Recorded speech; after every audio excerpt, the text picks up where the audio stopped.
ay isa. Because it's the one Renwo. Yes, Tama. Mr. Chair. Yes. Siya yung kausap niya si Whirlwind, siya rin ang kausap sa Lucky South. Yes, But Mr. Chair. the name of Mr. Wo did not appear dun sa Lucky South. Yes po. Siya rin po kasi nagde-decide if masasama yung pangalan niya or hindi. Like that. So, now, inaamin mo na yung Whirlwind at saka Lucky South, isa lang po ito. Like previous po, sinabi ko naman, isa lang po yung boss na kausap ko. Hindi, as a corporation, yung dalawa, isa lang to. Wait lang po, kasi hindi ko po alam kung anong by means as iisa. Di ba ang kumausap sa iyo is same Si Mr. person Wu po. sa Whirlwind at saka sa Yes, Lucky South? yes, O yes, di, Mr. Chair. ano lang yun?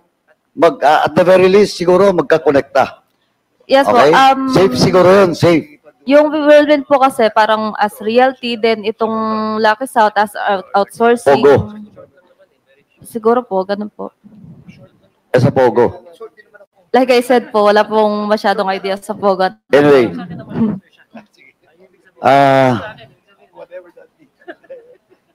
Nung nasa Lucky South ka at saka sa Whirlwind, nandun na rin ba si Miss Cassandra Ong?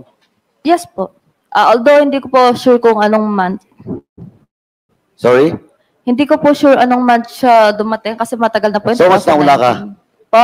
Mas nauna ka kaysa kanya? Yes po, mas nauna po Okay. ako. Now, I have with me the two sublease agreement.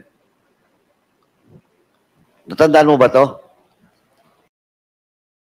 Yung dalawang sublease agreement between Whirlwind and Lucky South. Opo. Tandaan mo? Natandaan mo? I think po. Okay. Natandaan mo rin na twice ka pumirma. One signature in the first sublease, then second signature in the second sublease. If notarized po siya sa law office ni Attorney Medina. Yeah, Attorney Medina is present. Attorney Medina, please take your seat. No, the first, okay, the first contract with me is dated November 5. Miss Macarinas, you signed for on behalf of Whirlwind. Tama? If it's what the paper says. Yeah. Okay. And for on behalf of Lucky South, it is Cassandra Ong who signed. Hindi ko na po masyado maalala. Miss Cassandra Ong, do you confirm that you signed a sublease agreement representing Lucky South 999? If sa akin po yung perma, yes. Para confirmation lang po. Sec, please.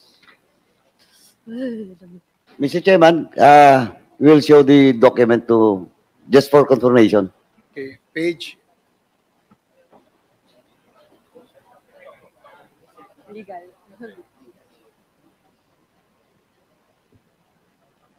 Sublease, yes. Representative lang naman po, pero hindi shareholder. Tama. Ay, tignan ko lang po. Sagutin mo.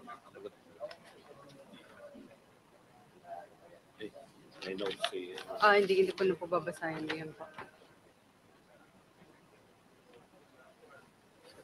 Yes po. Okay. Now, so, ito po, you signed for on behalf of Lucky South. Tama? Yes po. That was the first contract. Okay. Now, the second contract, Miss Mascareñas, na wala pong pangalan mo dito. Saan po? Sa Whirlwind po or Lucky South? Both. Baka wala na po ako that time. Pero ang pinirmahan ko lang po kasi na When was the time that you left Lucky South or Whirlwind? December 30, 2019. Oh, tama. Because this sublease agreement was signed February 2021. Ay, wala na. So wala ka na doon. Wala na po. Correct. But in this document, Ms. Cassandra Ong, please take note that in the first sublease agreement, you signed for on behalf of Lucky South, but in the second agreement, you signed for on behalf of Whirlwind. And Lucky South was represented by Ms. Baterna. So in short, Mr. Chairman, I just want to establish that former Secretary Harry Roque is lying because he insisted that you are not part of the whirlwind. Pwede po ako mag-explain, Mr. Chair? You don't want to see the document, the second sublease contract, for Alam you ko to po confirm? You want to see it? Alam Or you ko na- confirm na? Confirm na po. Ms. Baterna, do you confirm that you signed the sublease agreement for on behalf of Lucky South 999? Yung second sublease agreement, ikaw na pong pumirma dito? Hindi ko po nakita. Mr. Okay. Chair.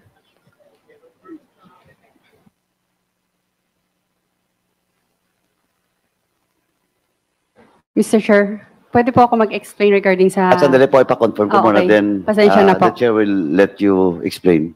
Salamat po.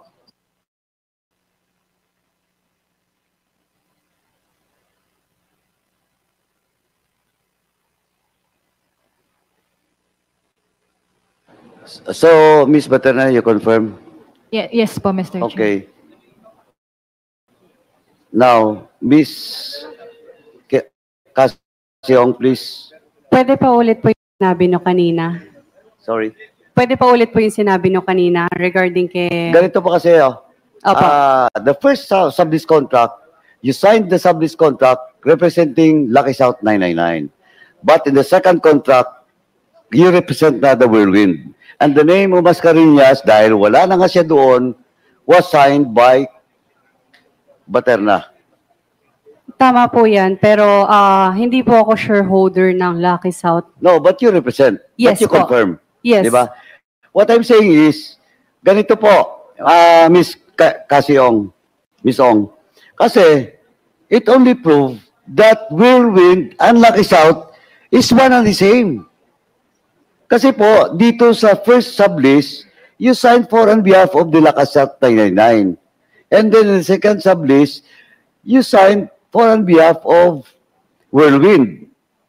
Can Na I yun explain yung, for... sandali, na yun yung, just for the record, Mr. Chairman, and you check the minutes, that was the argument being insisted by former Secretary Harry Roque, that Baterna, Kasiong, wala sa whirlwind.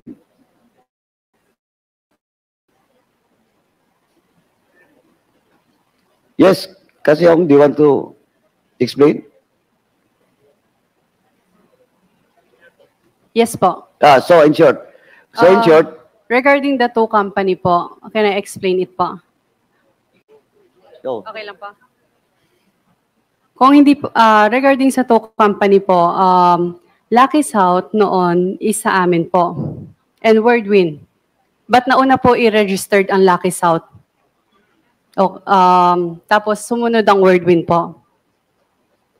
Yung time na yun, So nauna yung Lucky South to be registered kaysa Whirlwind. yes po. But the contract, sublease contract, between the Cruz family, allegedly, the lease contract, but of course, the Cruz family denied that there's such thing as the lease contract, di ba? Kaya nga may kaso.